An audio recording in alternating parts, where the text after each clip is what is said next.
Bem, muito boa noite a todas e todos, os que estão presentes aqui e os que estão online nos assistindo e os que assistirão.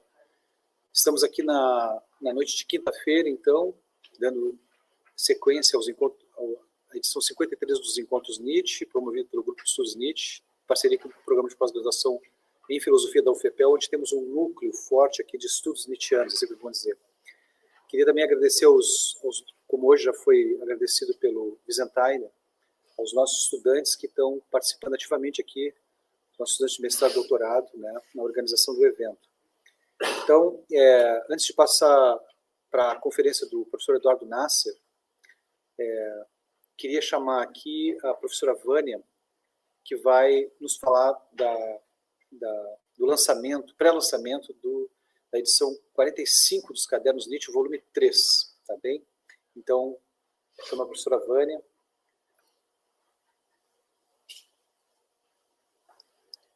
Boa noite a todos e a todas. Então, como costume nos Encontros Nietzsche, é feito o lançamento dos cadernos.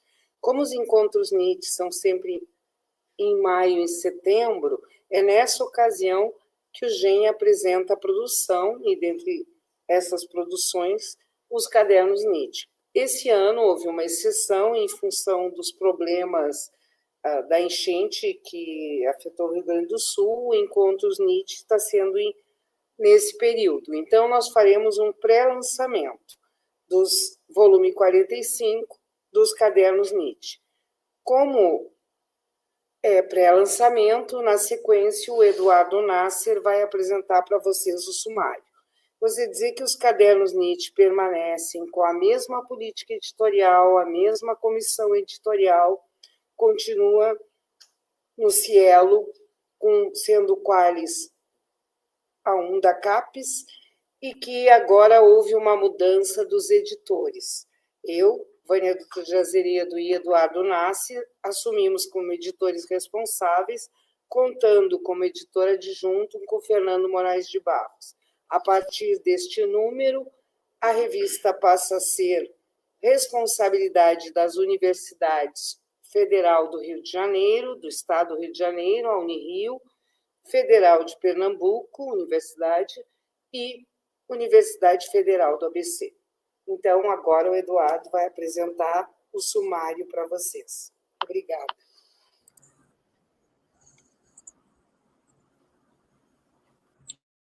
Olá, boa noite, vocês me escutam?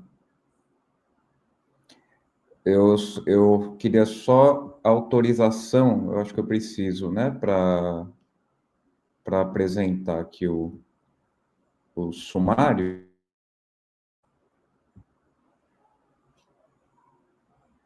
Isso, agora foi. Então, aqui o Cadernos Nietzsche, volume 45, número 3, tá? Que tá prestes a ser lançado. Nesse volume, nós teremos 8 artigos, tá? E 2 resenhas. Então, eu rapidamente aqui eu elenco os artigos, tá? Que vão ser publicados. Nietzsche Source, Buscar, Verificar, Citar, do Paulo Diorio, Redescobrir a Poesia de Nietzsche, do Guillaume Metayer, A Instituição da Lei e o Valor do Justo, Positivismo Jurídico no Pensamento de Nietzsche, de Vinícius Fernandes Ormelezi, Nietzsche, a Grande Responsabilidade entre a Culpa e a Inocência, de Gelson de Oliveira, Transvaloração Amazônica, sobre a tese A Recepção do Pensamento de Nietzsche na obra literária de Dalcídio Jurandir, Dioclésio das Chagas Lacerdas, da autoria do Fernando Moraes Barros, O Nojo pelo Homem e o Humanismo Nietzschiano, Danilo Bilatti, Contribuições para uma Interpretação sobre Genealogia, Lucas Romanowski, e O Esquecimento Triunfal e Derrotado, Álvaro de Campos e a Filosofia Nietzschiana do Esquecimento, de Song Hongtse. Nas resenhas, nós vamos ter 2, né? Então, uma resenha que vai ser da reedição do livro da professora Scarlett Martin, Nietzsche, Filósofo da Suspeita, realizado pelo Gustavo Bezerra Nascimento Costa, e a resenha Para Além de Nietzsche, Peter Gast, Filósofo e Músico, reflexões a partir de cultura, ortografia e música, do Peter Gast, né, que é o livro que foi recentemente publicado pelo Fernando Barros, tá? Que foi, e a resenha foi realizada por Simone Zacchini. Então é isso, né? Eu acho que só para fazer um adendo aqui às palavras da Vânia, nós estamos iniciando, né? Então esse trabalho à frente dos cadernos Nietzsche, né? Para nós dois, obviamente, é um trabalho bastante oneroso, porém muito gratificante, é uma grande honra, né, estar à frente desse, que é um dos periódicos mais tradicionais, né, da tradição filosófica, da tradição da filosofia universitária brasileira, né? E também, né, só para não deixar passar, né, o Fernando Barros, ele integra aqui a equipe editorial, tá, como editor adjunto, tá bem? Então, eu acho que é isso. Eu vou parar agora de projetar, e eu acho que eu já passo a palavra ao Clademir, né?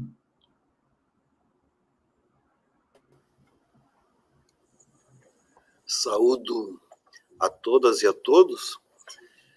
É uma grande satisfação fazer a apresentação de Eduardo Nasser, e começo dizendo que Eduardo Nasser possui graduação em Filosofia pela PUC de São Paulo, o doutorado em Filosofia na USP, Universidade de São Paulo. Ambas foram feitas com bolsas, CAPES e FAPESP. Tem um doutorado sanduíche que fez na Alemanha, em Greifswald.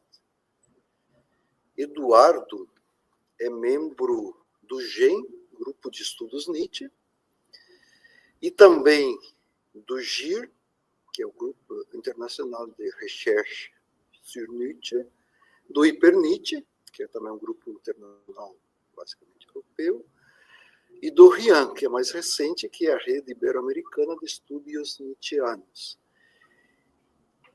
Do GT Nietzsche, é um POF, e também do Núcleo de Estudos de Filosofia Alemã, NEFA, do qual ele é o membro fundador e que está sediado na UFPE, na Federal de Pernambuco.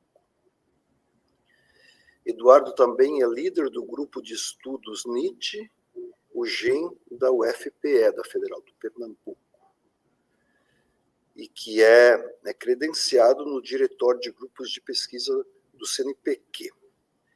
E desde esse ano, Eduardo, juntamente com Vânia, como nós vimos há pouco, é editor-chefe dos Cadernos Nietzsche, que tem essa excelente avaliação, o A1.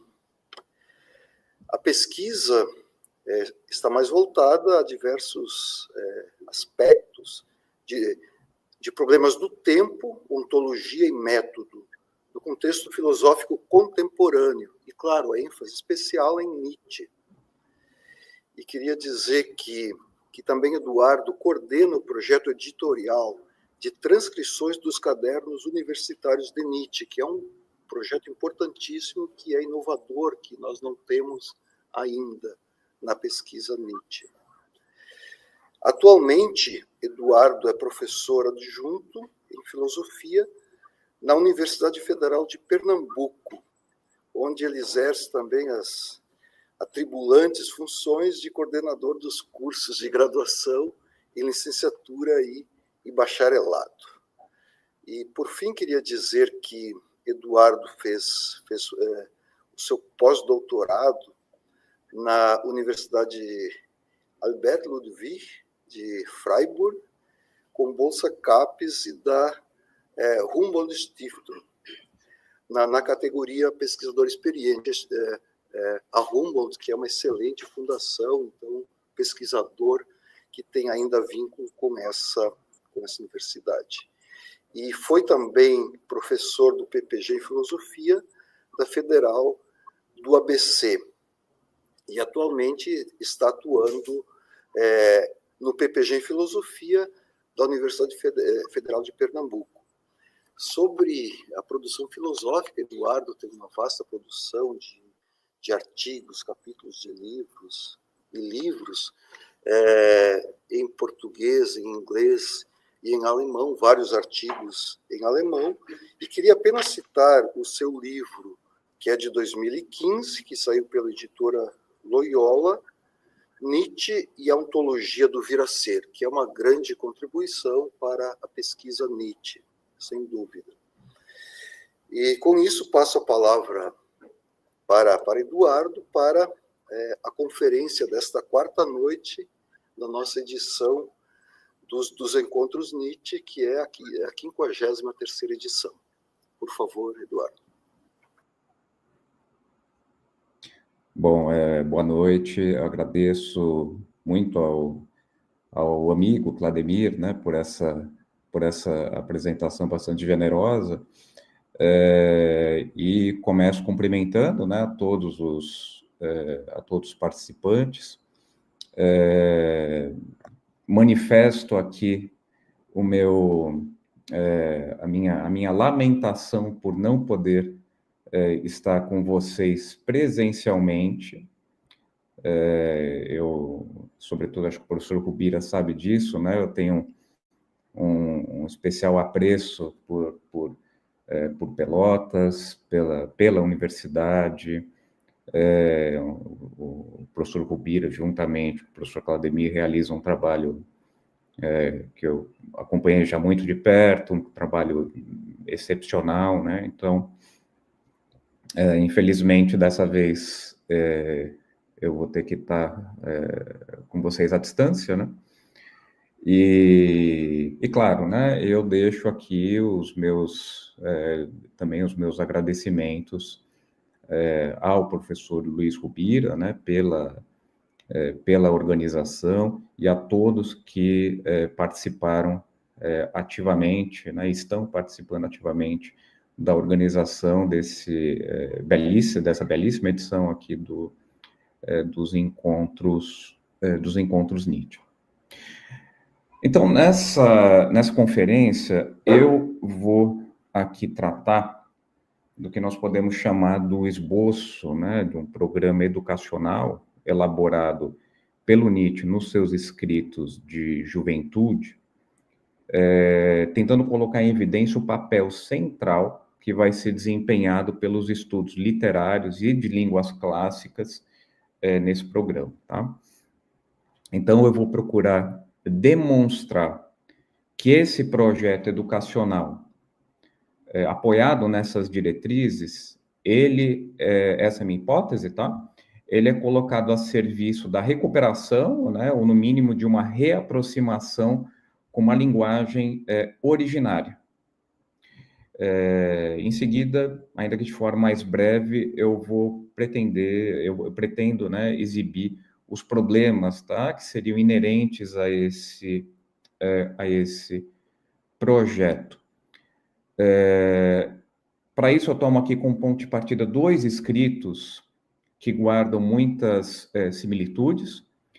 Primeiro, o curso oferecido pelo Nietzsche em Basel, em 1871, que hoje conta com o título Enciclopédia da Filologia Clássica, e a série de conferências sobre o futuro dos estabelecimentos de formação de 72, tá? Mas eu vou tomar aqui esses escritos somente com uma porta de entrada para uma constelação de reflexões muito mais vastas, né, presentes aqui nos cursos oferecidos em Basel, nas temporâneas, Nascimento da Tragédia, tá? Então, uma ideia aqui de fazer um pouco um passeio, né, por esse universo dos escritos de juventude do Nietzsche, tá?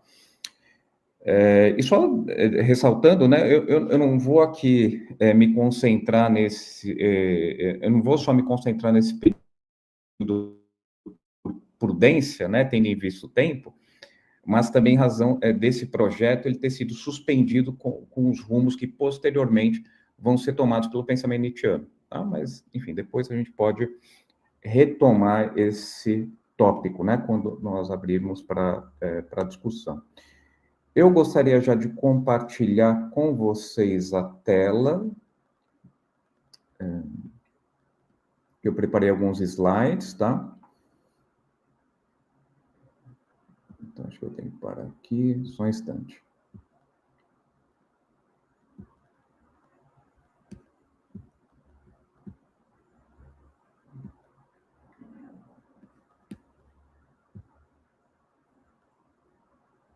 Pronto, né? Acho que vocês conseguem visualizar, né? Ok, então eu passo ao texto. Quando Nietzsche elabora apreciações de teor prescritivas sobre educação no seu período de juventude, ele pensa numa reforma dos diversos segmentos que compõem o edifício educacional, que teriam sido corrompidos pela prevalência dos impulsos científicos, o socratismo na cultura. Ou, em termos políticos, né, o Estado bismarckiano, né, que vai de par aqui com a promulgação da célebre Lei de Supervisão Escolar. E aqui ele se volta, sobretudo, para o ginásio e as instituições de ensino superior, campos de atuação educacional, que, quando subjugados aos impulsos científicos, tendem a produzir personagens culturalmente estéreis, como os eruditos, os filisteus. Nietzsche apresenta nesses escritos uma espécie de utopia educacional, para além das alternativas então aventadas em meio à Kulturkampf, né, então, basicamente, né, materialismo, dogmatismo religioso, que consiste na geração de condições para o desenvolvimento de pessoas culturalmente engajadas, militantes culturais idealistas, e não profissionais ou especialistas limitados a atender necessidades utilitárias. Nesse sentido, ele está se alinhando à tendência disseminada por boa parte da elite, ou pelo menos por uma parte, né, da elite intelectual alemã, de enfrentamento às novas exigências da sociedade industrializada no campo educacional.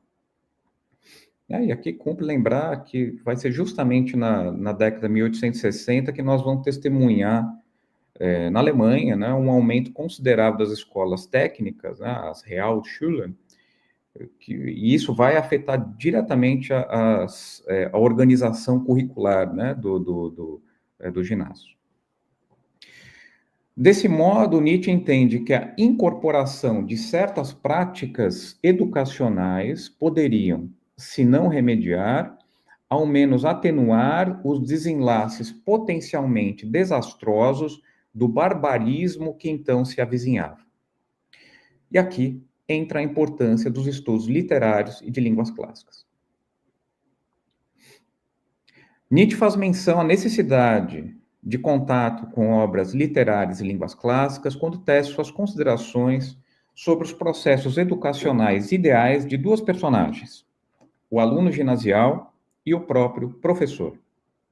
No caso da formação do professor, Nietzsche dá prosseguimento nesse material, e aqui eu penso particularmente na Enciclopédia de Filologia Clássica, algo que já havia sido apontado na conferência inaugural em Basel, Homero Filologia Clássica. Aqui eu compartilho.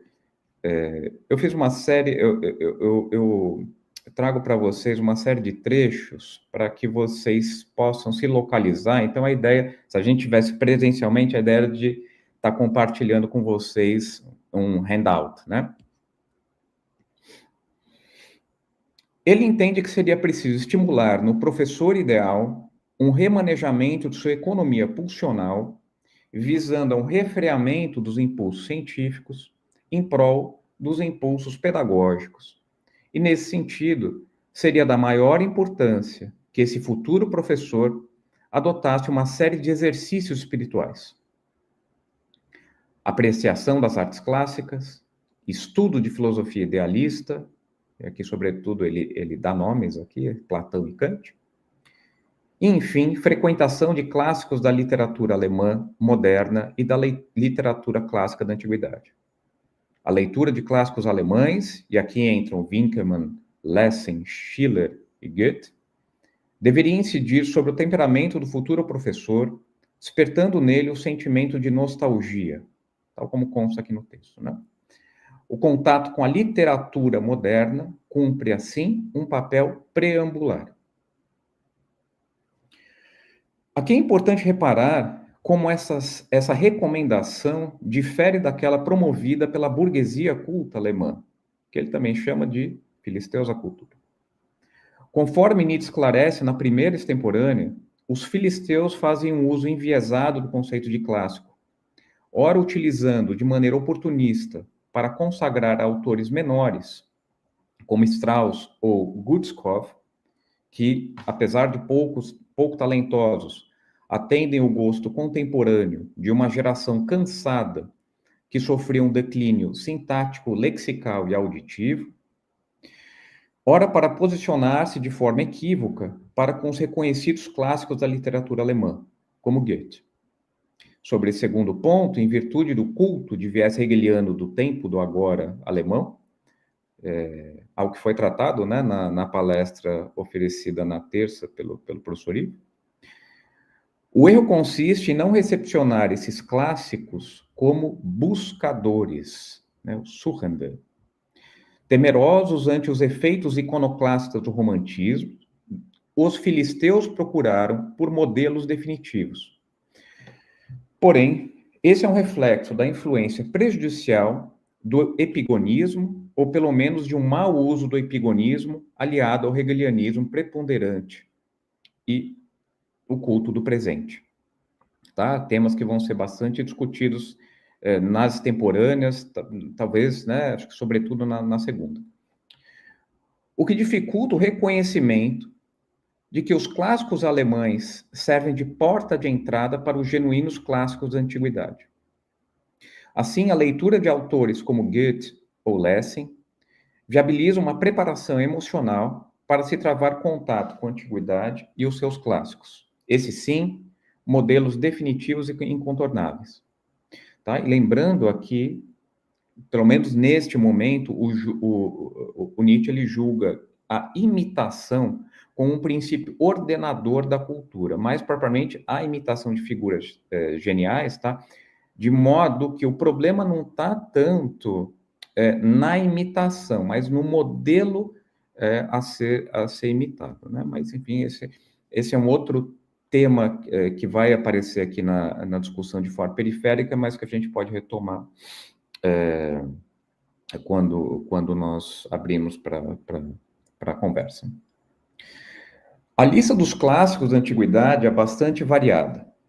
Os poemas homéricos, as tragédias gregas, os escritos históricos de Tácito e Salustio e os discursos ciceronianos.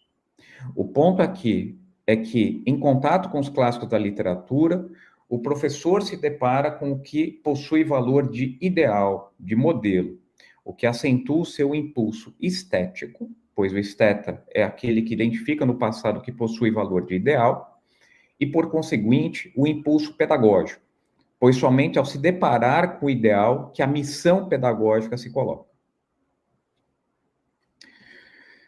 No caso do aluno do ginásio, o contato com as obras literárias cumpre também um papel importante, e aqui eu faço referência à segunda conferência sobre o futuro dos estabelecimentos de formação, que eu passo para o outro slide.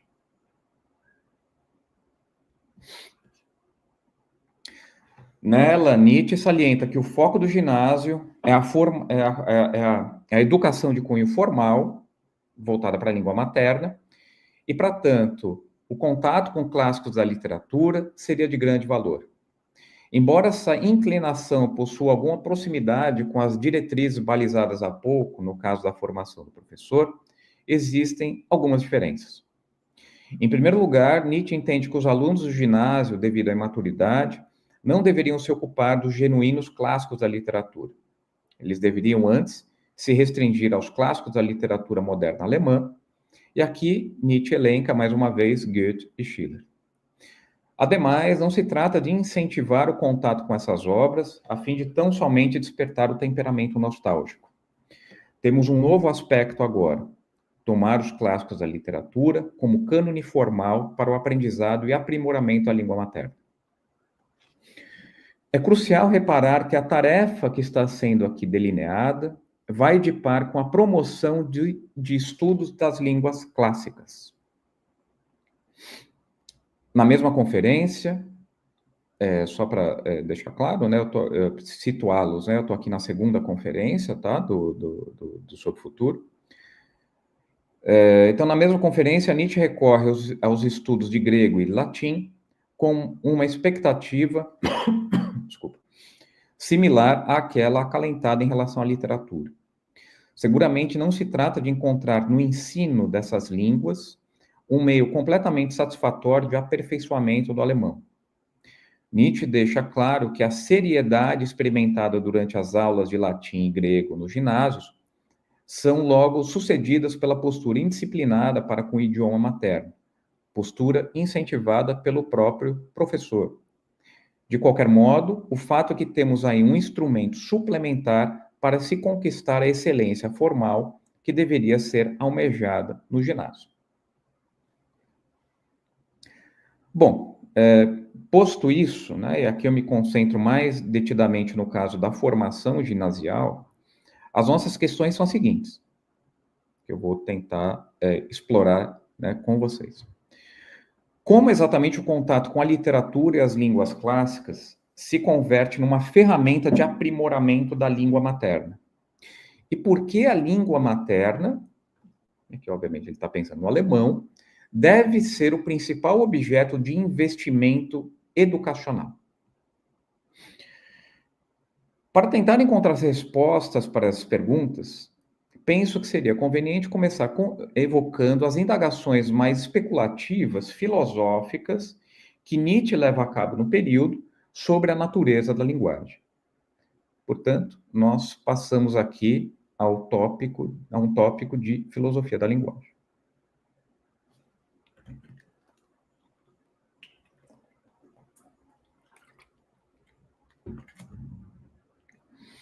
Sobre a visão que Nietzsche possui da linguagem no período, e na verdade não só nesse período, creio que nós podemos tomá-la de modo geral como expressivista. Essa é uma perspectiva bastante disseminada pela geração do Sturm und Drang, pelos círculos românticos, enfim, né, por todos aqueles que foram tocados pelo Rousseau do ensaio sobre a origem das línguas, do Emílio, e que reaparece em Nietzsche. Desse modo, Nietzsche toma distância das teses representacionistas. Se deixarmos de lado alguns momentos mais controversos, e aqui eu penso particularmente na introdução para o curso Gramática Latina, creio que essa é a posição preponderante de Nietzsche a respeito da linguagem.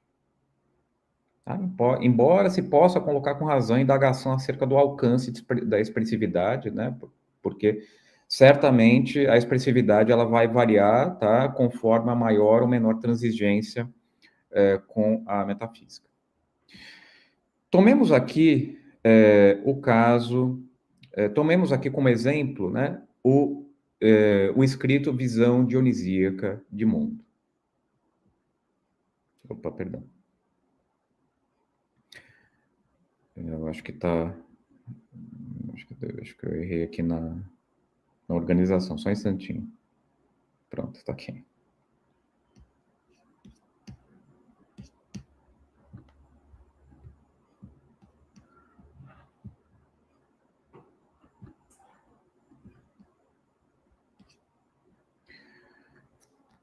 Aqui nós nos deparamos com um tipo de inclinação fortemente rousseauista, romântica, acerca da linguagem, que toma tudo que possui caráter de expressão como linguagem. Então, linguagem não se limita ao campo verbal proposicional, abrangendo também o gestual e tonal, conforme lemos na seção 4 de Visão Dionisíaca. que eu estou usando aqui como caso exemplar, tá? Nesse quadro, a linguagem tonal seria aquela que goza de plena capacidade expressiva, porquanto expressa os sentimentos em sua totalidade, estados da vontade ou a dor e prazer em si, além da causa eficiente desses estados, a vontade mesma, diferentemente das linguagens gestuais e verbais, que ficam circunscritas ao campo de representações de acompanhamento ou o campo fenomênico e particularizado dos sentimentos de prazer e dor. Temos aqui um Nietzsche fortemente influenciado pela metafísica da música schopenhaueriana, que a partir da admissão de que a linguagem musical goza de plenitude expressiva, avalia a linguagem verbal com base na maior ou menor presença de sonoridade e, consequentemente, expressividade. Quer dizer, não é que a linguagem verbal não possa também alcançar, mesmo que de forma aproximada, a elevada expressividade própria à música. Basta mencionar as virtudes metafísicas que o Nietzsche atribui à poesia lírica, né, que é o gênero poético que mimetiza a música. Tá? E isso aqui tanto no Visão Dionisiaca, quanto no Nascimento da Tragédia, sobretudo nos capítulos 5 e 6, né? E aqui eu incluo também o capítulo sobre a canção popular. Nietzsche nos diz em Visão Dionisiaca que a poesia, bem entendida como sequência de palavras cantadas, coincide com a recuperação da linguagem originária, absolutamente expressiva, do choro, ruídos, gritos. Ponto aqui que quando se toma a linguagem verbal como linguagem falada, abre-se uma nova dimensão de expressividade, sobretudo com a linguagem verbal cantada, que coincide com a definição mesma de poesia num sentido genuíno, que abarca um nível mais elevado de expressividade da linguagem verbal. Bom, se nós passarmos agora para outras produções do período, eu tomo aqui também como uma ilustração, né? O curso sobre retórica, que vai ser onde nós encontramos a célebre afirmação de que a linguagem é retórica, né, na sua plenitude, que praticamente entabula a concepção de linguagem que doravante predomina, não há dúvida que Nietzsche apresenta uma posição muito mais contida no que diz respeito ao potencial expressivo metafísico da linguagem, sobretudo em razão da problematização do sentimento de verdade, né, ou patos de verdade. De qualquer modo, reencontramos aqui a tese expressivista de que cabe à linguagem exprimir sentimentos mediante operações de transposição ou de equivalência. Mesmo que ele deixe agora de lado a dimensão metafísica dos sentimentos, né? Então, a consideração da linguagem tonal, musical, como linguagem metafísica, que a linguagem seja agora encarada como reflexo das emoções eminentemente subjetivas, continua se compreendendo a linguagem sob uma perspectiva expressivista. E aqui tratamos da linguagem verbal falada. E essa posição, me parece, é reforçada com a célebre crítica à linguagem representacionista no texto que geralmente se considera, né, com razão, como prolongamento aqui do curso, que é o Sobre Verdade e Mentira no sentido extramoral, que vai lançar as bases, que pode ser chamado aqui do nominalismo nietzschiano. Por essa razão que, nesse momento, Nietzsche aproxima, num gesto bastante sofístico, retórica e poesia. Então, num póstumo da época, ele diz que o orador e o poeta coincidem, na medida em que ambos mobilizam tipos de discursos antagônicos ao discurso científico. Quer dizer, retórica seria um tipo de versão poética da prosa. E aqui eu gostaria de fazer uma brevíssima observação, nesse sentido, pelo menos no que diz respeito ao tema da linguagem, não me parece que nós devemos identificar no curso sobre retórica ou no sobre verdade e mentira um corte epistemológico radical com os primórdios românticos do Nietzsche, que é uma tese bastante veiculada e aceita por nós. Pelas leituras desconstrutivistas do Nietzsche, né? Então, começa com Labarthe, né? Jean-Luc Nancy, Paul Deman. Eu não diria, tá, como eles, que nós temos aí realmente algo como uma virada linguística, né? Uma guinada radical ainda que em estado embrionário. Eu acho que um sinal importante disso é o Nietzsche ele continuar interessado em debate sobre a origem da linguagem, tá? Que é uma coisa totalmente incompatível com o que se chama de virada linguística ou com o entendimento transcendental da linguagem, né, nos moldes de um Humboldt. Agora, por outro lado, eu também não estou querendo reforçar aqui a tese do Bella, né, de que não há nenhum tipo de ruptura significativa, tá? Como eu salientei acima, né, nós temos um reajuste de rota importante, mas eu acho que esse é um assunto para um outro momento. Bem, se nós sairmos agora desse âmbito filosófico especulativo sobre a linguagem e nos voltarmos para as considerações de cunho histórico-linguística de Nietzsche sobre as línguas naturais, nós veremos que ele vai justamente se servir do critério de expressividade para montar um quadro classificatório das línguas. Ou seja, ele não vai se valer de recursos lógicos-semânticos para essa tarefa, como é de praxe, no caso das classificações tipológicas ou morfológicas, né? Mas de recursos psicológicos.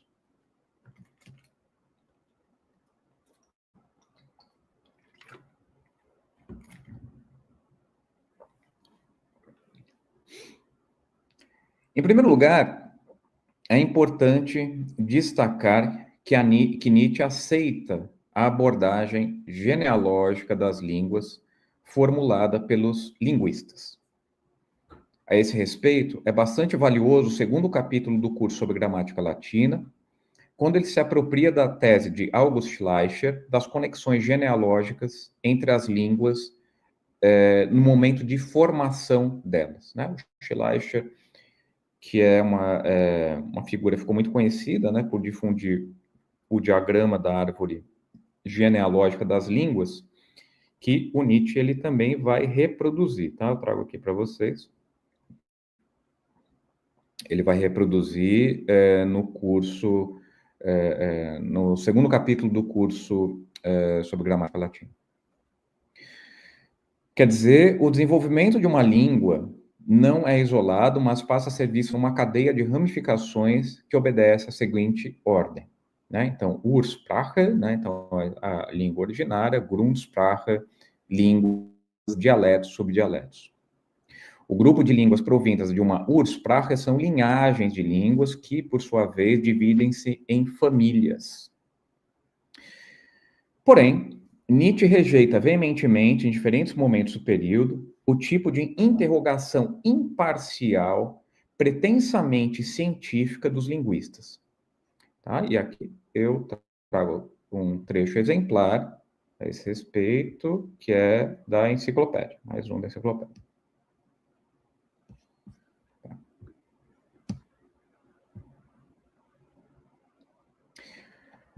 Engajado com o idealismo do clássico, seu objetivo será antes o de defender a superioridade das línguas clássicas, defender como elas se singularizam nessa rede de relações.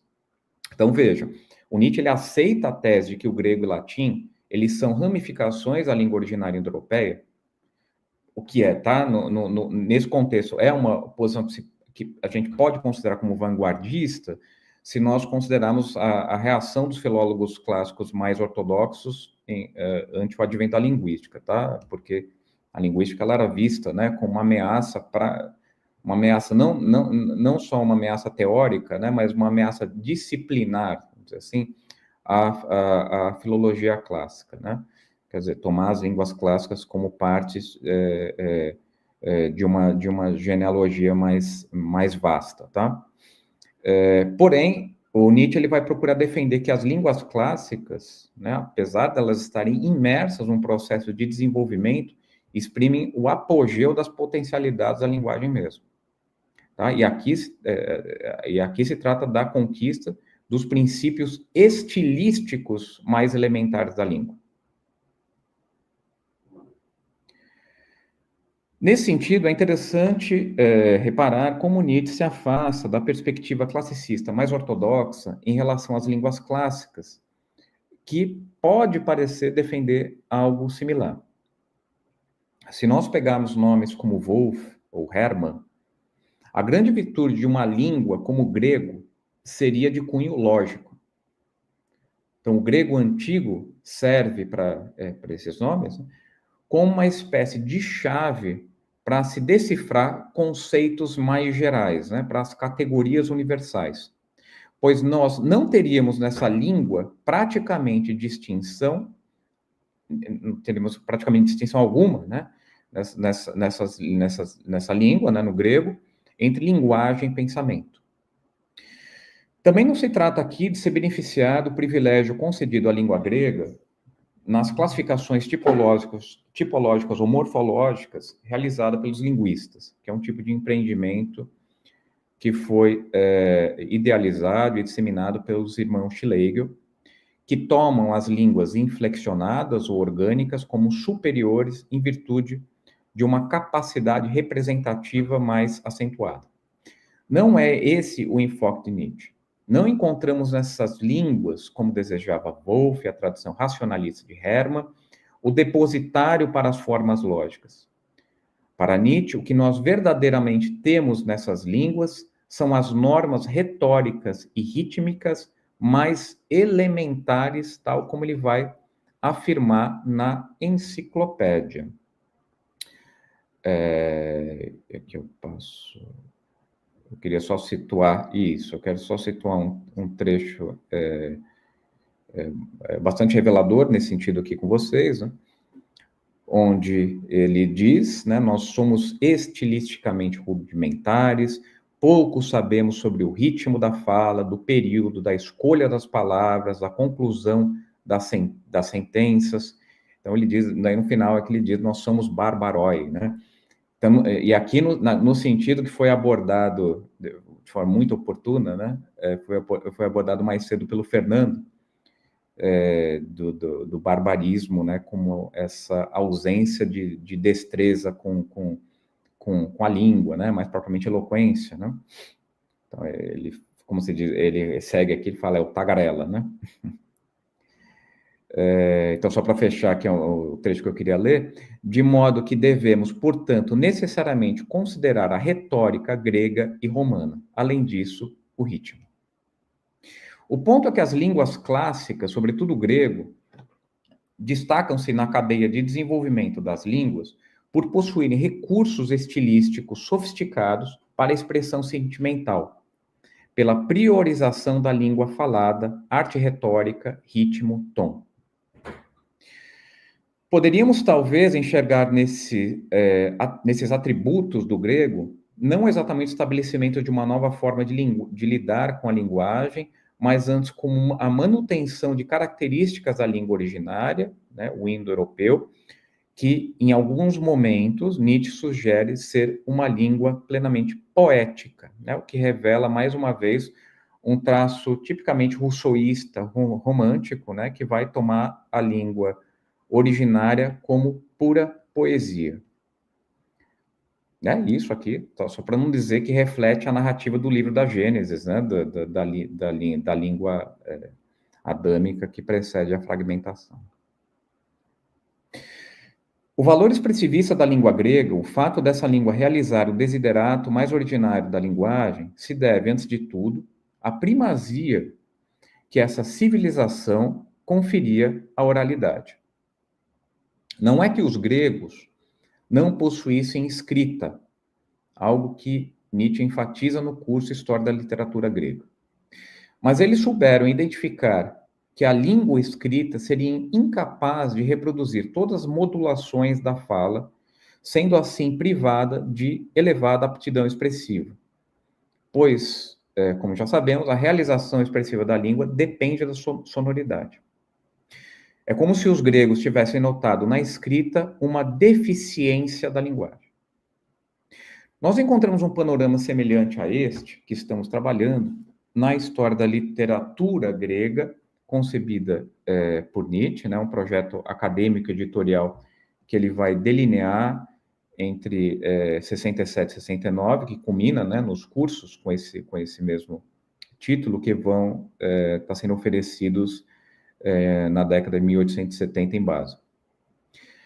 Embora Nietzsche admita que não há um total paralelismo entre história das línguas e história da literatura, o fato é que a literatura grega, assim como a filosofia, a tragédia, a religião e, claro, a língua da civilização, não era originária.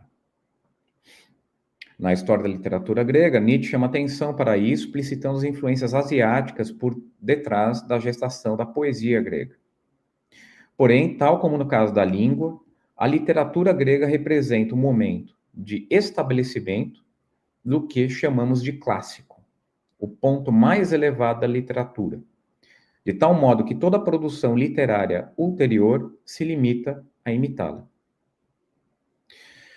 Aqui não devemos tomar as obras literárias gregas, designadas clássicas, como obras escritas destinadas a uma audiência universal de leitores, mas como obras de arte falada, compostas pelos líricos, trágicos, comediantes, que se dirigiam a uma audiência restrita. E mesmo quando elas ganham formato escrito, trata-se da tentativa de reproduzir as modulações, o ritmo, o tempo da língua falada,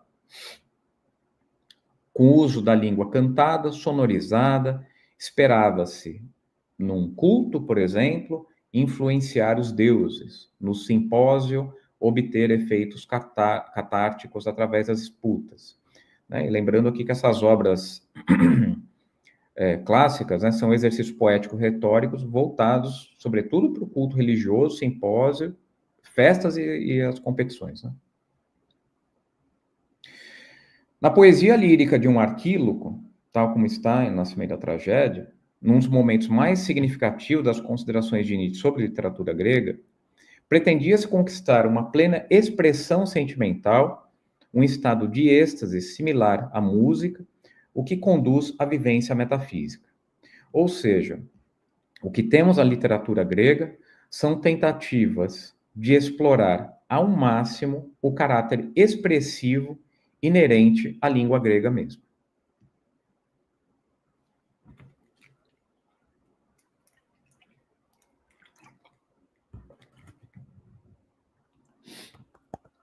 Se é então na língua grega que deparamos com a realização das potencialidades expressivas da linguagem, sobretudo através da literatura da civilização, por que não encontramos essas mesmas qualidades em outras línguas, pelo menos aquelas que pertencem à família das línguas indo-europeias?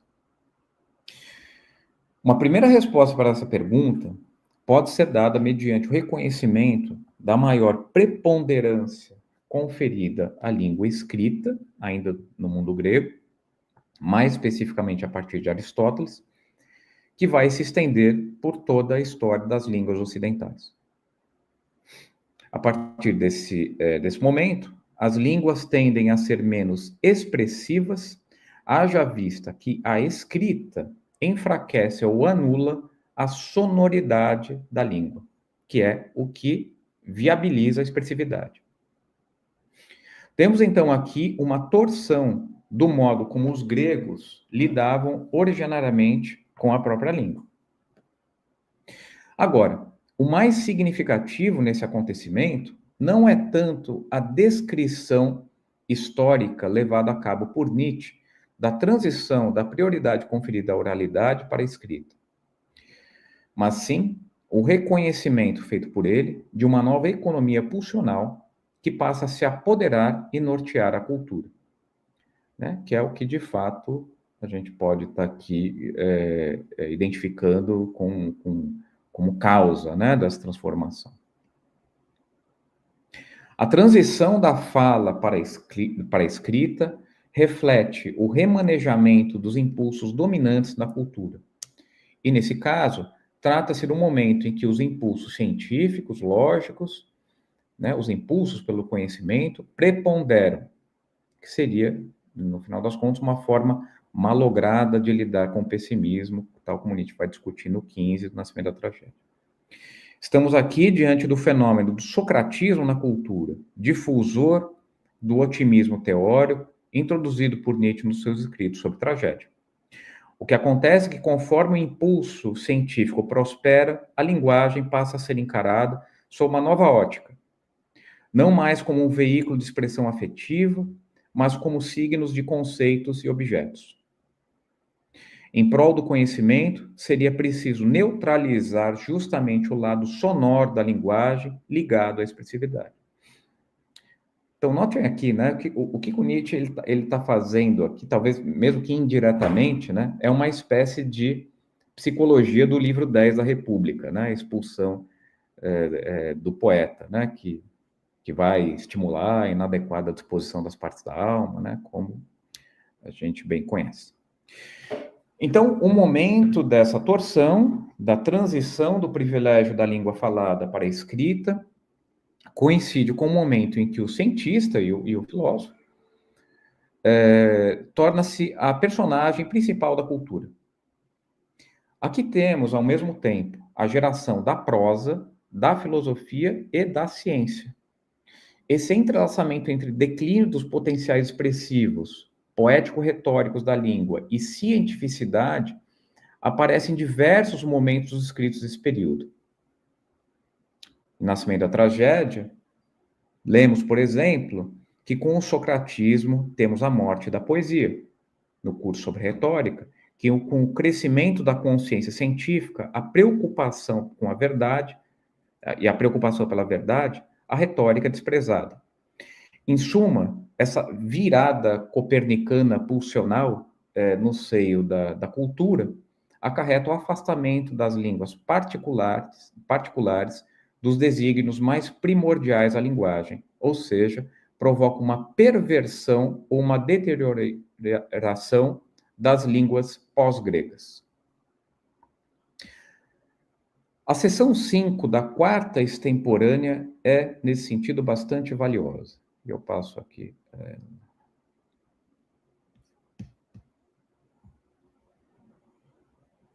A Linnet nos diz que, à medida que a linguagem se desenvolve tendo em vista a representação de pensamentos, de conceitos, à medida que se testemunha um aumento do convencionalismo da linguagem a serviço do homem teórico, juntamente com o distanciamento da dimensão sonora que estava na sua origem, ela deixa de ser capaz de realizar aquilo que deveria, expressar sentimentos.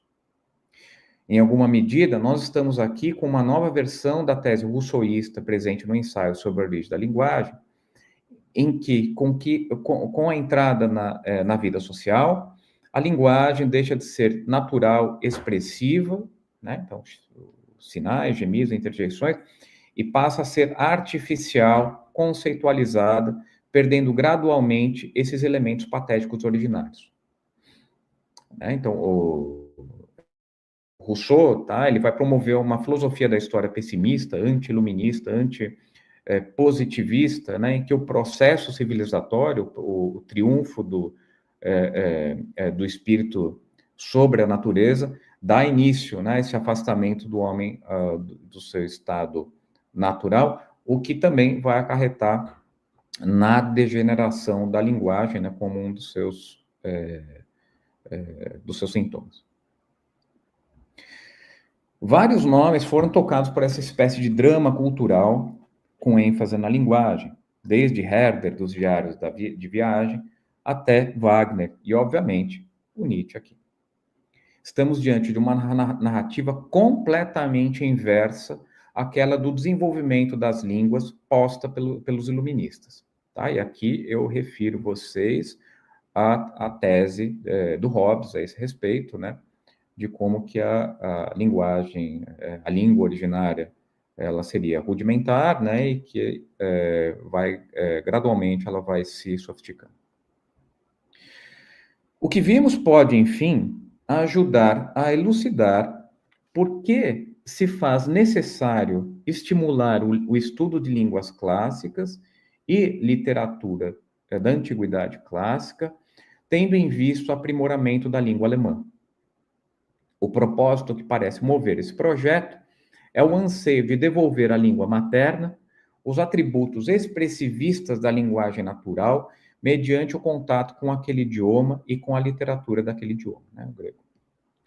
Não se trata, portanto, isso é importante salientar, de uma manobra preocupada em embelezar a língua através do repertório imagético da literatura. A intenção não é aqui de embelezar poética e retoricamente a língua conceitual, que se tornou, com o passar do tempo, né, com a entrada do espírito na história, para utilizar a conhecida, né, descrição do Hegel, embrutecida, feia, tá? Tampouco se trata de uma defesa ingênua do ilogicismo. Fosse assim, Nietzsche não se preocuparia, por exemplo, em atacar o alemão logicamente inconsequente e confuso de Strauss na primeira extemporânea, né, que vai contrastar com a simplicidade e grandeza no uso da língua por Kant ou Schopenhauer. A questão é muitíssimo mais urgente. Trata-se de aprender a falar ou reaprender a linguagem segundo novos parâmetros mais genuínos. Começamos, então, a encontrar respostas para as perguntas que eu coloquei há pouco.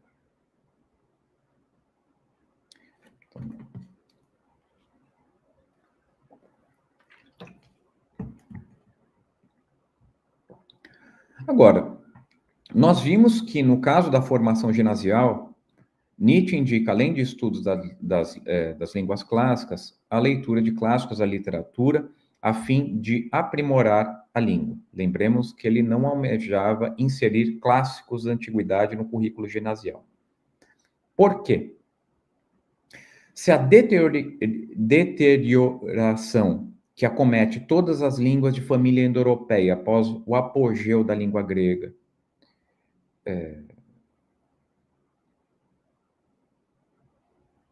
com a deterioração, né, que acomete todas as línguas de família grega após o apogeu da língua,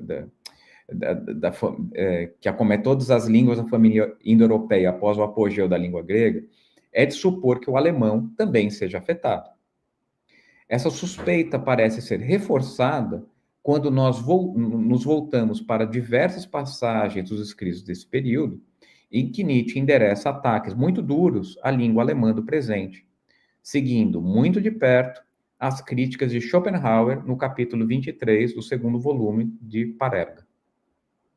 Na primeira e quarta extemporânea, mas também sobre o futuro estabelecimento de formação, a língua alemã é tratada como uma língua arruinada, pouco afeita à oralidade, uma língua carente de retórica e estilo, o que obviamente provoca um impacto qualitativo negativo na produção literária dessa nação, facilitando o aparecimento dos grandes corruptores do estilo, Hegel e Heine, assim como seus seguidores, como Davi Strauss, o que também representa um distanciamento para com os autênticos clássicos da literatura alemã. Então, como diz o Nietzsche, seguindo Schopenhauer, nomes como Goethe parecem lançar mão de um outro idioma à luz do alemão atual. Eu trago aqui um outro exemplo para vocês, dessa vez contido na primeira extemporânea, né? no capítulo 11 da primeira extemporânea. Ele enxerga a língua alemã do presente como formal e sintaticamente mutilada. Ele se queixa, por exemplo, com certa frequência, das dificuldades de transpor verbos auxiliares em canto. E Nietzsche lista diversos fatores ligados diversos fatores, né, que estão por detrás desse declínio, como os modismos da época que contribuem para isso, a influência do idioma jornalístico, da língua francesa, naturalmente do hegelianismo, inclusive, num dos momentos mais infames, devido à influência judaica.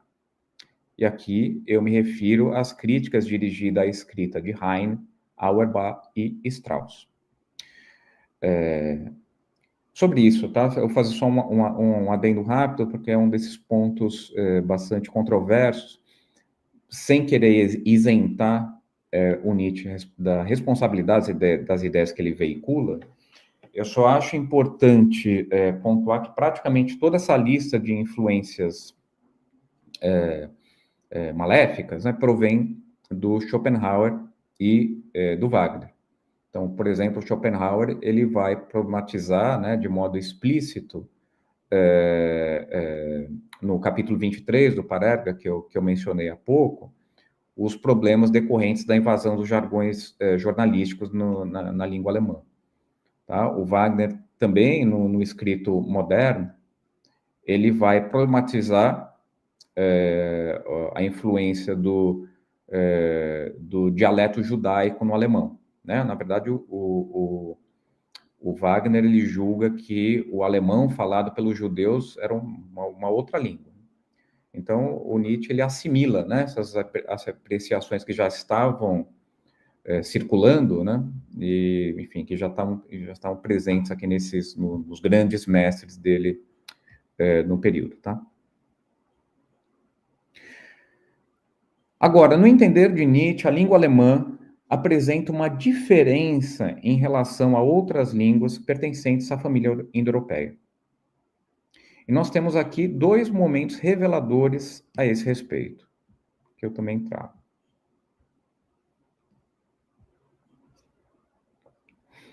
Um primeiro momento se encontra nos póstumos contemporâneos à primeira extemporânea, quando Nietzsche sai em defesa da urgência de se proteger a língua alemã, tarefa dos grandes escritores e, em seguida, dos educadores, pois se trata da única parte da cultura alemã que resiste à completa degradação e sujeição aos estrangeirismos, sobretudo francês. Tá? E aqui eu chamo a atenção para a tese que abre, né, a primeira extemporânea sobre a relação dissimétrica, né, entre o triunfo militar dos alemães sobre os franceses e a persistência da inferioridade e sujeição àqueles, né, aos franceses, no terreno da cultura. Esse apontamento ajuda a compreender a razão para que a língua alemã esteja no centro do projeto educacional nietzschiano no que diz respeito à educação ginasial. Ademais, e mais significativo, na quarta consideração extemporânea, então nesse trecho que eu coloco aqui ao lado, sob manifesta influência de Wagner, Nietzsche sustenta que a língua alemã retém traços da língua originária, que, como mencionei rapidamente acima, seria uma língua poética. Wagner, que também é defensor de uma tese expressivista da linguagem, aponta em Ópera e Drama, um dos escritos em prosa que teve grande impacto sobre o Nietzsche, que dentre as línguas europeias, somente o alemão possui conexão com a língua originária. A seu ver, a raiz do alemão possuiria uma articulação com a língua originária poética plena de expressividade. Então, quer dizer, né, aquilo que por muito tempo foi considerado como uma deficiência do alemão, né, o seu barbarismo, né, o que fazia com que se privilegiasse o latim, né, por vezes o francês como língua científica, agora é revalorizado e tido como traço poético herdado da língua originária. Mas voltando ao Nietzsche, né, ele vai se pautar nas mencionadas apreciações wagnerianas para então sustentar que, em contraposição às línguas romanas, que ele descreve na quarta extemporânea como artificialmente retóricas e derivadas, e aqui cabe lembrar da posição do Nietzsche no período em que a cultura romana representa um outro paradigma cultural elementar ao lado da cultura grega, o alemão possui em sua raiz uma forte sonoridade, musicalidade, que faz com que ela seja também encarada como potencialmente valiosa para a sua própria restauração, quando manejada, obviamente, de forma adequada pelo grande gênio. Embora Nietzsche não discorra mais detidamente sobre o tipo de similitude que existiria entre o alemão e a língua originária, ele dá a entender que admite a existência de paralelismos morfológicos e fonéticos entre essas línguas. Tá? Em nenhum momento Nietzsche elabora um debate mais aprofundado sobre similitudes gramaticais, por exemplo. Esse é o caso dos mestres da literatura alemã, elencados acima, além de Schopenhauer e do próprio Wagner, que, enquanto poeta, nos diz Nietzsche, foi um melhorador da língua alemã na medida em que articula música, gestos, palavras. Na verdade, ele também vai nos dizer que a música wagneriana pode contribuir para a restauração da língua alemã. Tá? Wagner é também visto por Nietzsche como um expoente da literatura elevada, na medida em que devolve à língua a força sentimental. A leitura do poema dos mestres cantores, Tristão e Isolda, causa, vai dizer ele, né, um efeito análogo ao da música. Com esse esclarecimento, podemos, enfim, compreender melhor as razões para a literatura alemã clássica ser mobilizada como ferramenta de formação e aprimoração da língua alemã. O alemão é possuidor de virtudes poéticas e retóricas latentes que, quando tocadas, guiadas pelos mestres dessa língua, desabrocham. Como Nietzsche nos diz ainda na Quarta Extemporânea, com os mestres da literatura alemã, é como se voltássemos à natureza, isto é como se recuperássemos o caráter mais originário da linguagem, não conceitual, mas expressiva. E aqui, enfim, eu ofereço a vocês os resultados gerais, tá? Disso que eu tentei demonstrar. Então, em primeiro lugar, o contato com a literatura e as línguas clássicas se converte em uma forma de aprimoramento da língua materna, ao devolver-lhe a expressividade, esse é o primeiro resultado. Segundo, na cadeia das línguas indo-europeias, somente a língua alemã é suscetível a essa reforma, por guardar semelhanças estruturais com a língua originária, puramente poética. Com base no que vimos, sobretudo nessa parte final da apresentação, penso que podemos dizer que esse projeto educacional possui sua aplicabilidade restrita ao âmbito da cultura alemã ou grega, pois o seu êxito depende, em larga medida, da admissão de que a língua que se torna objeto de investimento desse programa possui algum tipo de vínculo estrutural com a língua originária poética. Se na modernidade ocidental, afora o grego, somente o alemão possui esse estatuto privilegiado, somente essa nação poderia promover um projeto dessa magnitude. Então, quer dizer, se o declínio iniciado pelo socratismo cultural acomete todo o Ocidente, tendo como sua principal vítima a linguagem, que deixa de ser expressiva, passa a ser representativa, o ponto é que somente a Alemanha seria capaz de suplantar esse infortúnio devido à natureza de sua língua, potencialmente poética e retórica. Esse desfecho traz, obviamente, uma série de implicações, inclusive político-institucionais. Afinal, seria recomendável que nós, falantes de outros idiomas da família indo-europeia, tivéssemos que reconhecer a Alemanha como uma liderança cultural. Mas aqui eu trago uma breve problematização desse desfecho. Contudo, é quase desnecessário chamar a atenção para o caráter cientificamente contestável de alguns pressupostos que oferecem suporte a esse empreendimento, pelo menos aqueles empiricamente circunscritos. Sem entrar na discussão sobre o tipo de expediente metodológico, etimológico mobilizado, que desde o próprio Schleich já era considerado obsoleto, a principal fonte linguística de Nietzsche, que foi a principal o principal método, né, que o Nietzsche vai herdar da linguística, basta mencionar que boa parte dos linguistas, já no século XIX, não alcançam, em momento algum, uma comprovação cientificamente irrefutável da genealogia da língua alemã. O que nós temos são escolas em disputas. Os orientalistas, que defendem que o alemão descende da Índia e Ásia Central, germanistas, que entendem que o alemão está enraizado nas línguas góticas, nas regiões nórdicas, e, claro, os helenistas, que tomavam a língua alemã como herdeira do grego.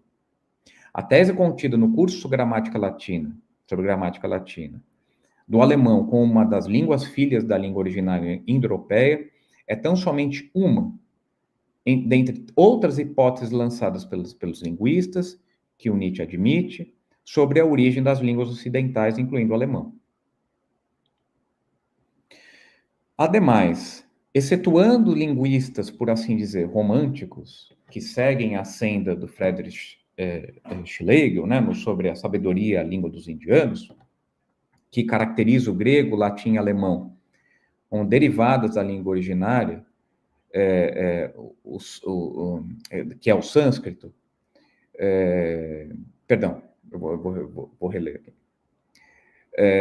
Ademais, excetuando linguistas, por assim dizer, românticos, que seguem a senda de Friedrich Schlegel sobre a sabedoria e a língua dos indianos, que caracteriza grego, latim e alemão, derivadas da língua originária, o sânscrito, como línguas orgânicas, tese que teve uma repercussão muito tímida na área, poucos seguem por essa senda em que a língua alemã guarda uma ligação privilegiada com a língua originária. Isso não quer dizer que a obra como um todo não teve repercussão significativa do Schlegel, mas as posições mais românticas são rechaçadas. Sem mencionar o Fichte, né, que no discurso sobre a nação alemã defende que os alemães ainda falam a língua originária. Esse é um tipo de narrativa que é mais afim aos tempos de Leibniz e Aristotéles, né, a língua alemã herdeira direta da língua adâmica. Acrescente-se ainda que há também, já no período, uma série de controvérsias sobre qual seria a língua originária. Para uns, o sânscrito, o hebreu, o grego. Para outros, uma língua que se perdeu, a indo-europeia, ou indo-germânica, ou ariano, né, para utilizar aqui a expressão do Friedrich Müller. E Nietzsche estava fortemente familiarizado com boa parte desses debates, muito provavelmente mais do que o Wagner. Desse modo, penso que podemos assumir que ele também estava a par da ausência de forte respaldo científico e, consequentemente, da possibilidade do projeto que ele vislumbra ser falível. Mesmo que, insisto, sempre de forma periférica. Afinal, para ele ser levado a cabo, o projeto, seria preciso contar com a comprovação empírica de que, primeiro, a língua alemã estava conectada com a língua originária, segundo, que existiu uma língua originária, e terceiro, que a língua originária seria poética plenamente expressiva. Seja como for, fica a questão se o projeto vislumbrado por Nietzsche, de um currículo educacional pautado por línguas clássicas e pelo contato com a literatura clássica, deixaria de ser pertinente em razão dessas objeções. Então é isso, gente. Eu agradeço a todos pela atenção, pela paciência.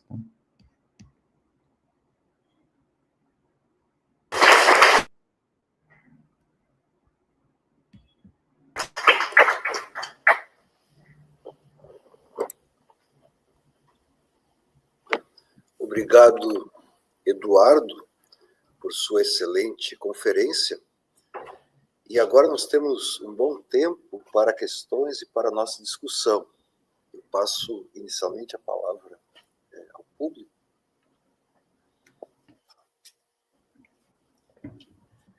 Enquanto vocês vão pensando, eu queria, Eduardo, assim, parabenizar pelo modo como você trabalha essa questão em relação ao projeto educacional de Nietzsche, né? A importância dos estudos clássicos. E assim, parabenizo também por esse viés investigativo e crítico, porque mostra os problemas que tem, que Nietzsche busca como fundar, né, de modo científico, esse vínculo forte da língua alemã com a Ursprache, com essa língua originária. Mas a minha pergunta é bem simples, me surpreendeu bastante que em um momento você falou que em Nietzsche, nessa época, o Kant e Schopenhauer seriam exemplos de uma linguagem com ritmo e estilo na língua alemã.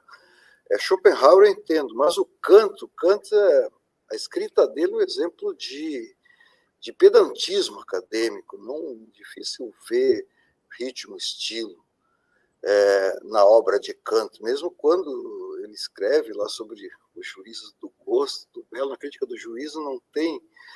E o Heine, por ser judeu, né, toda essa crítica.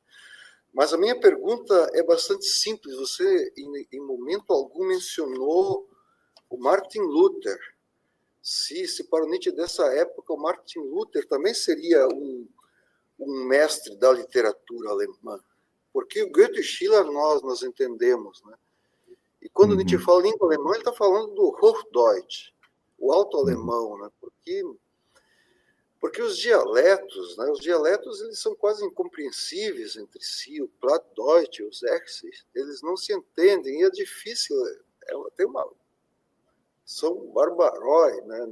Nesse sentido, é difícil encontrar uma poesia no sentido forte, né? Então, se é só o alto-alemão, e se Lutero para Nietzsche não seria um exemplo, até seria... Porque a tradução da Bíblia, né, é um marco, né, para a língua alemã, mas se Nietzsche simplesmente deixaria de fora ou se ele criticaria nesse exemplo de maestria, né, quanto à língua alemã. Como você vê assim, isso, ou se há assim, recursos para analisar em Nietzsche mesmo? Eu acho que, apesar dos antecedentes protestantes, né, do Nietzsche, o fato é que predominantemente, né, o quadro dos grandes clássicos, ele vai aqui se restringir a esses nomes que eu mencionei aqui. Então, vai ser Lessing, vai ser Goethe, vai ser Schiller, ele inclui também o Winckelmann, e dificilmente ele vai sair, né, desse quadro. Talvez uma coisa importante, né, eu tenho a impressão que eu não deixei tão claro, né? O apreço do Nietzsche por um certo grupo, né, de autores, tá, que poderiam ser, então, representantes da classicidade, né, então, da eloquência suprema, né, com o uso da língua, não se restringe tão somente, tá, às habilidades poéticas, né? Então, alguma coisa que aparece que eu mencionei rapidamente, acho que na apresentação, que vai aparecer na primeira extemporânea, vai ser ele também vai estimar, né, a capacidade que o literato deve ter com a coerência. O que é algo que aparentemente é um tanto é uma surpresa, né? Tendo em vista toda a crítica que vai ser dirigida à lógica, mas ele aqui, o Nietzsche, ele não está pensando tanto em termos de excelência lógica, né? Mas da beleza da simplicidade. E nesse ponto, certamente o Nietzsche ele está seguindo os ensinamentos do Schopenhauer, né? Então, quando Schopenhauer ele vai se voltar contra a escrita carregada, né, confusa, sobretudo de um Hegel, mas também do Kant, né? Isso, sobretudo na crítica, né, crítica à filosofia kantiana, um dos elementos que o Schopenhauer sempre vai colocar em destaque, né, com uma qualidade do grande literato, vai ser a simplicidade. Então, talvez seja nesse sentido, né, que o Nietzsche ele também, né, evoque outros nomes, como você trouxe há pouco, né? Então, o próprio Schopenhauer, evidentemente, e mesmo o Kant, né? Que apesar de não ter nenhum tipo de qualidade lírica, né? Obviamente,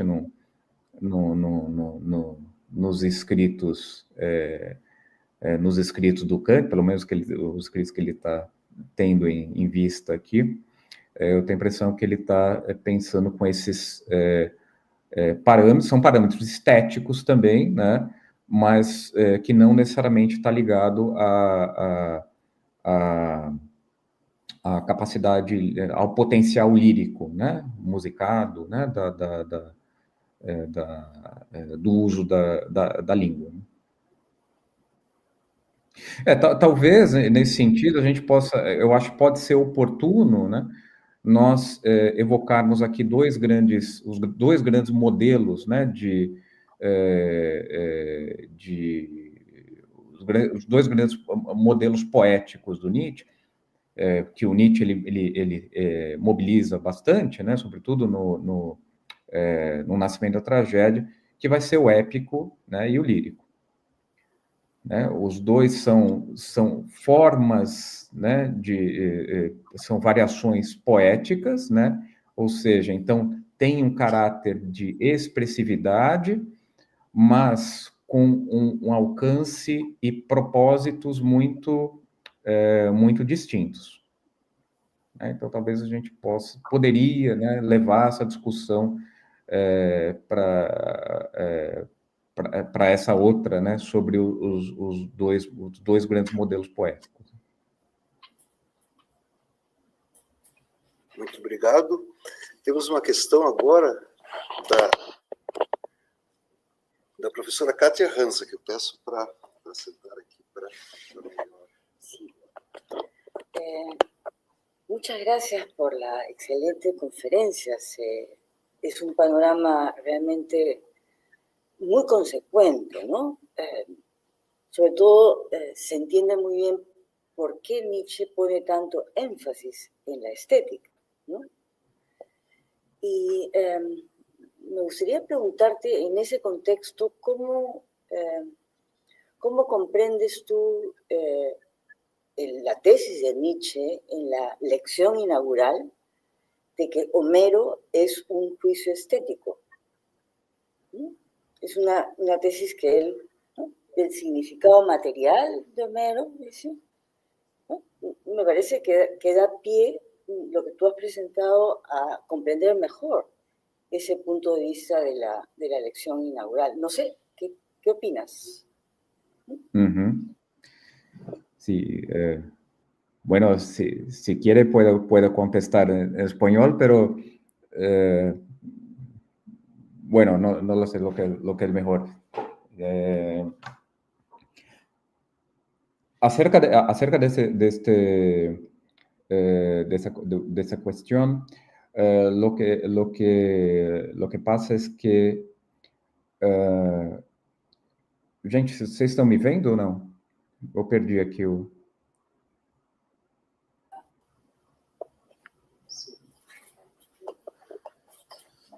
Sim? Te vemos e te ouvimos.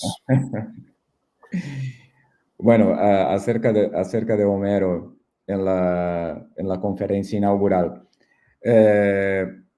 Cuando Nietzsche dice que Homero es un juicio estético, bueno, la gran tesis que quiere presentar y tiene como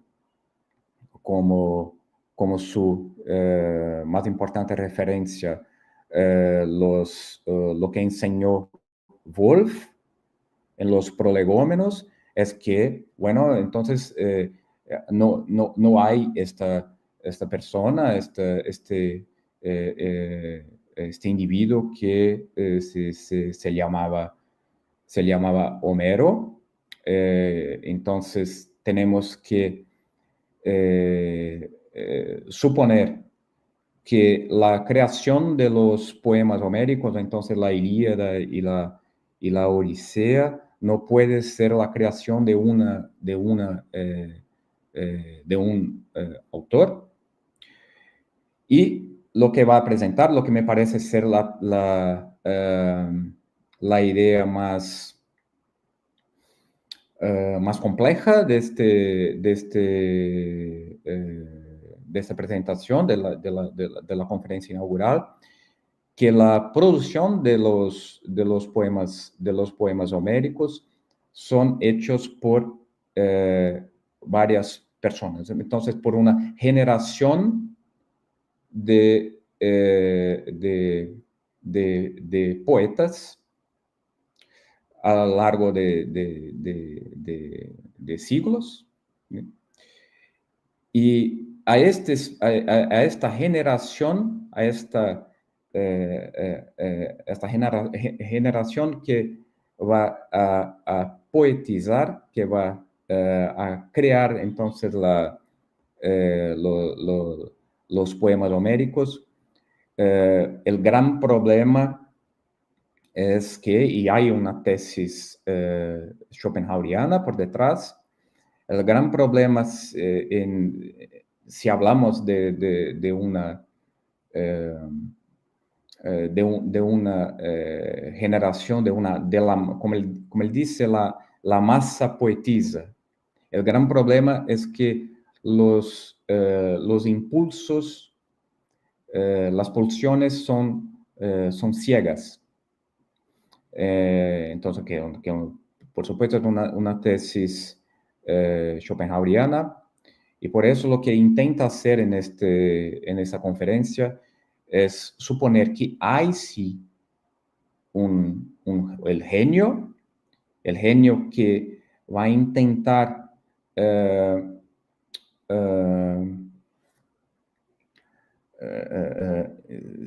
va a intentar ser el intelecto de este impulso de las pulsiones de la masa, pero este genio que va a hacer esto no se puede decir que va a ser Homero. Entonces, lo que me parece es que la conferencia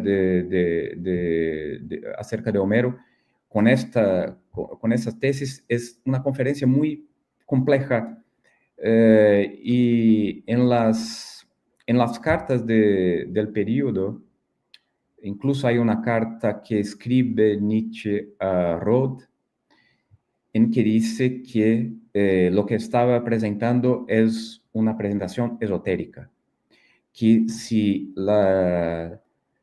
uno no conoces bien a Schopenhauer, no vas a comprender lo que intentaba decir. Pero creo que el resultado que va a presentar Nietzsche acerca de esto no es de hecho no es muy claro. Bueno, esto es que me podría decir ahora acerca de la cuestión, pues una cuestión muy difícil de contestar de manera definitiva, quizás, ¿no?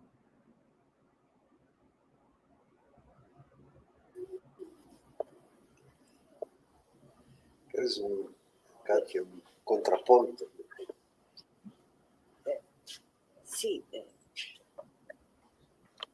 sí, lo que a mí me llama, tienes razón, ¿no? Es complejo, pero lo que a mí me llama la atención de ese texto en particular es que él sostiene que Homero tiene primero un significado material, ¿sí? Y ese significado material significa que es algo así como el padre de la poesía épica, pero que pronto se transforma ese significado material, el nombre de Homero, a un juicio estético que tiene que ver, claro, por supuesto, con las ideas de Woolf, pero sobre todo con el trabajo de los alejandrinos, justamente en el momento de fijar, ¿no? Sí. Los poemas homéricos de manera escrita, ¿no? Entonces, eso es lo que yo todavía me causa problemas, ese significado material, ¿no? Que entonces no parece estar del todo alineado con la tesis que nos has presentado, que es muy coherente, me parece muy, muy consistente lo que tú has presentado, ¿no? Pero acá hay todavía en la lección inaugural ese reconocimiento de que la estética, o sea, el valor expresivo, entonces, ¿no? De la lengua griega o de los poemas homéricos, ¿no? Que es estético, es posterior a un significado material, que no llego a entender a qué se refiere. Pero bueno, es un problema, Eduardo. No quiero, tampoco yo lo tengo resuelto. Pierde cuidado.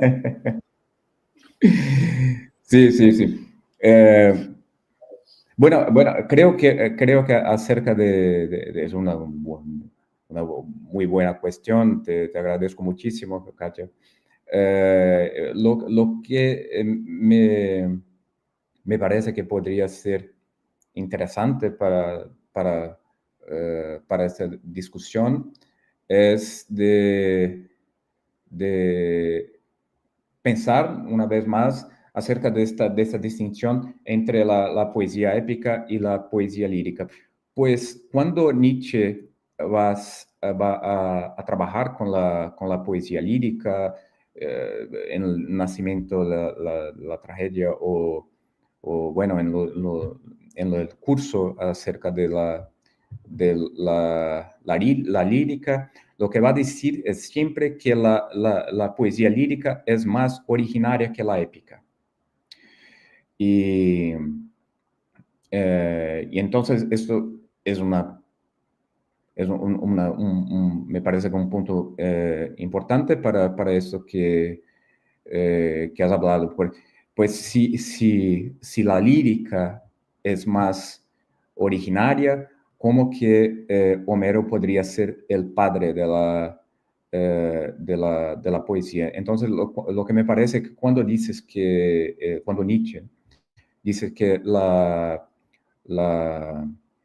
Homero es el padre de la poesía, quizás podríamos decir que es padre de la poesía épica. Es el gran representante de la poesía épica al lado de Arquíloco, que es entonces el padre de la poesía lírica, ¿no? Questão Jubira.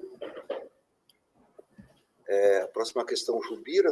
Há outras questões a ser feitas depois. Acho que nós encerramos agora.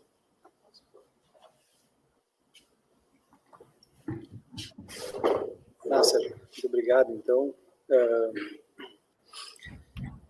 em relação à primeira das tuas conclusões, dos resultados, né, eu acho que o primeiro ele é inegável, né, dentro do projeto nietzschiano, e do valor que isso tem, né, do resgate da questão do estudo das línguas e também da literatura clássica.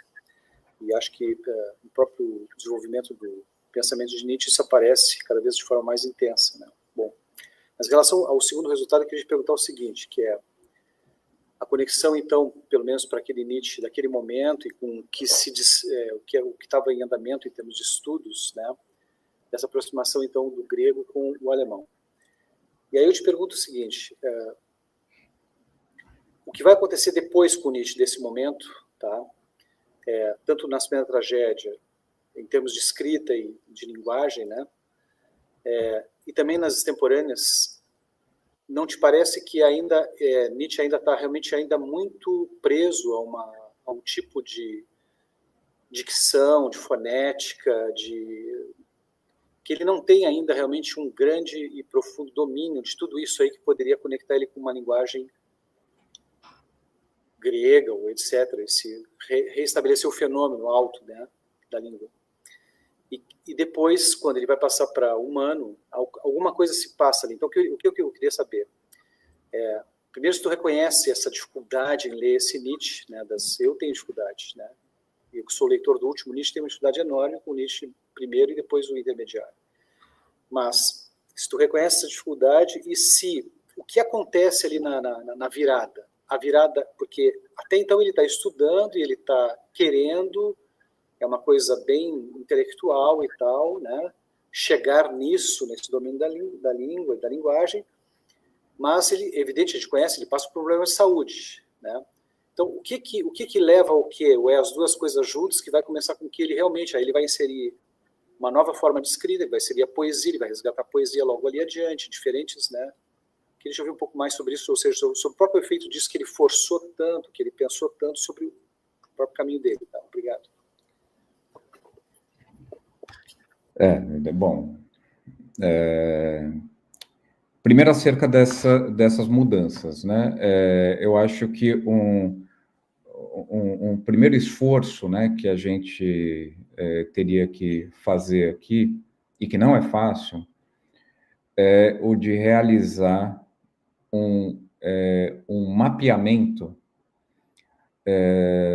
da posição do Nietzsche acerca desse projeto de inclinação classicista, mesmo que heterodoxo, a gente sabe disso, né? Então, tá aqui, né, capítulo 20, Nascimento da Tragédia, né, onde ele explicita, né, de forma irrefutável, né, que ele não está se alinhando com o que a gente poderia chamar aqui do modelo mais ortodoxo dos neo-humanistas, né?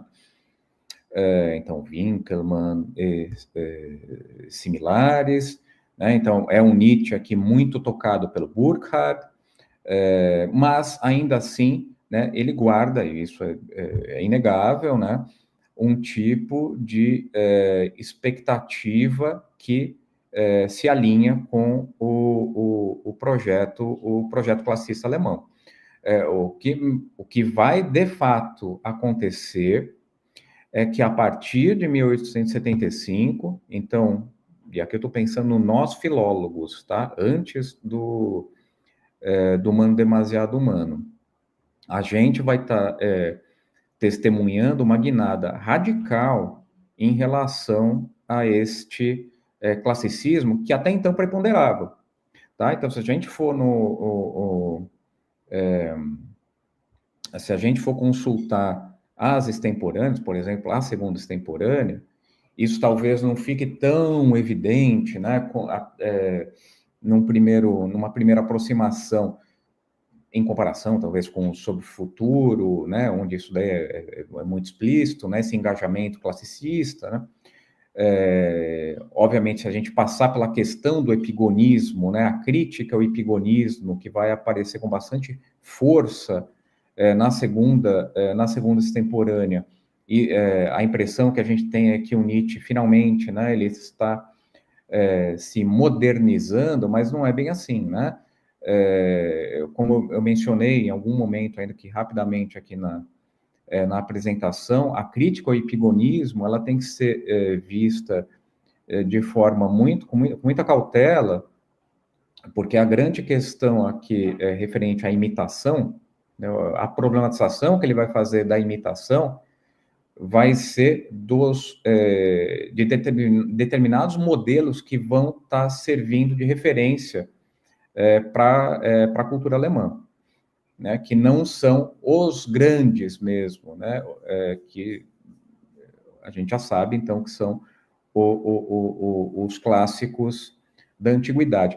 Porém, em 1875, então, no que seria a última, quer dizer, a última extemporânea não, né, o projeto era o 13, né, se não me falha a memória, mas que ele quase, né, estava em vias eu acho que de encaminhar para uma versão para publicação e tudo mais, né? O nosso Filólogos, ele é muito importante, porque lá nós vamos nos deparar num Nietzsche muitíssimo mais crítico em relação ao projeto classicista, e um dos elementos, né, que contribuem para isso vai ser certamente um Nietzsche muito mais aberto aos parâmetros postos do que a gente poderia chamar aqui, né, por uma educação científica. ele muito mais flexível em relação a isso, porque eu não me lembro agora de cabeça exatamente a nota, né, em que está isso, mas numa das notas dos nossos filólogos, 3 alguma coisa, o Nietzsche ele vai deixar muito explícito que, por meio da história e da linguística, e a gente tem que entender aqui que ele vai estar colocando, né, o campo da história e da linguística como pertencentes às ciências naturais, que daí é uma outra história, que, enfim, é um outro assunto que não é melhor não puxar agora, mas que através da história e da linguística, nós somos levados a reconhecer que ele está pensando sobretudo nos gregos, né? Os gregos são tão somente um povo dentre outros, né? Uma civilização dentre outras civilizações, e se toma os gregos, sobretudo os gregos, né? Como modelos, isso se deve à preponderância de preconceitos. Então, esse é um sinal já bastante evidente de alguma coisa que eu acho que vai tomar uma grande envergadura na produção do chamado período médio, né? Em que a gente vai ter um Nietzsche muitíssimo mais crítico em relação, primeiro, projeto classicista. Em segundo lugar, o que parece ser muito interessante, e que obviamente tem a ver, né, com essa desconexão intelectual, emocional do projeto, né, do Nietzsche, do primeiro Nietzsche, né, que vai ser em relação a qualquer tipo de prioridade que se pudesse ser conferida à língua grega e mesmo ao alemão. Né? Então, qual que vai ser a grande referência, né, nesse Nietzsche? Então, nesse Nietzsche, a gente pode colocar aqui um Nietzsche mais iconoclasta, né, que vai aparecer aí nos escritos médios, né? Então, o mundo é demasiado humano, né, o viadante sua sombra, etc. Vai ser a língua francesa. Então, a língua francesa vai ser o grande, né, a língua exemplar agora, então, diferentemente do que até então era o grego, e o alemão ele vai perder todas essas suas virtudes, mesmo que latentes, né, que aparecem aqui nos escritos de juventude. Tá? Então, o grande nome para ele, então, é o Voltaire, né? A gente sabe disso, né? E vai ter, e ao mesmo tempo parece que gradualmente, né, a centralidade dos gregos e dos clássicos alemães vai perdendo força em prol da cultura provençal. Né? Então, né, a gente está falando da cultura francesa de uma determinada França, a gente sabe disso. Né? Então, esse Nietzsche é um Nietzsche que vai estar sendo muito tocado pelo Stendhal, por exemplo, né, pelo anticlassicismo do Stendhal, né, que me parece que vai, então, prevalecer até um certo ponto. Daí eu acho que quando, né, o Nietzsche, ele, talvez o papel dos gregos, né, ele volte a desempenhar alguma enfim, né, alguma centralidade na filosofia tardia mesmo, né? Parece que isso vai ser sempre feito de forma muito enviesada, né? Por exemplo, no Crepúsculo dos Ídolos, né? Os gregos vão ter uma posição, né, de inferioridade em relação ao romano, né? Então, assim, parece que esse projeto classicista, ele se perde completamente, né? Este que estava sendo posto aqui na produção de juventude. E esse abandono teve, seguramente, pelo menos eu não estou tentando aqui oferecer, né, a causa determinante, mas seguramente uma das causas mais que vão exercer influência mais significativa provém dessa maior inflexibilidade, né, do Nietzsche em relação às ciências, tá, num sentido bem amplo. Obrigado. Esperávamos que o professor Rubira falasse de Assim Falou Zaratustra, né? Porque a obra que não é nem épica, que não é poesia épica nem lírica, né? Mas é que está a grande genialidade de Nietzsche, né? De justamente superar, né? Mas aí é o destino de Nietzsche, né? Que vai escrever Zaratustra não em grego ou em francês, mas em alemão, né? Criticar o Goethe como um poeta metafísico que ele teria superado todos os aspectos, né? Bem, teríamos, acho que, ainda muitas questões, muita discussão, mas penso que podemos concluir esta quarta noite. Não sei se o Rubira tem mais algum aviso.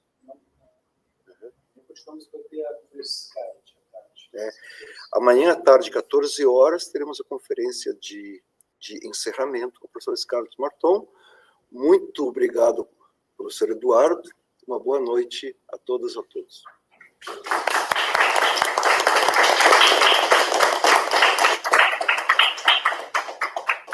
Obrigado, gente.